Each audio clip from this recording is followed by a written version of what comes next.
ఇలా మనం ఆలోచన చేయాల్సినటువంటి అవసరం ఉంది.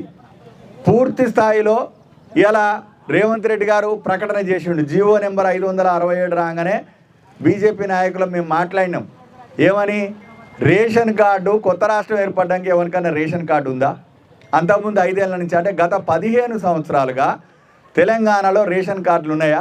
ఒక కుటుంబము 2-3 పిల్లగాళ్ళు 3 కుటుంబాలుగా మారి చిన్న చిన్న వ్యవసాయ కమతాలుగా మారి బ్యాంకులకు పోయి లోన్లు తెచ్చుకుంటున్నారు. నీకు రేషన్ కార్డుకు రుణమాఫీకి లింకు పెడితే బోడిగుండికి మోకాలికి ముడిపెట్టినవు. ఎవరికి వస్తుంది రుణమాఫీ? నీ పద్ధతుల అంటే నీ యొక్క హామీల నుంచి పారిపోయేటువంటి ప్రయత్నం చేస్తున్నావు. రైతులను మోసం చేసేటువంటి ప్రయత్నం చేస్తున్నావు. దీన్ని భారతీయ జనతా పార్టీ కిసాన్ మోర్చా తీవ్రంగా వ్యతిరేకిస్తున్నది. ఇలా అందుకే గ్రామాలలో రైతులకు కూడా విజ్ఞప్తి చేస్తూ ఉన్నాం. ఏ కాంగ్రెస్ నాయకుడు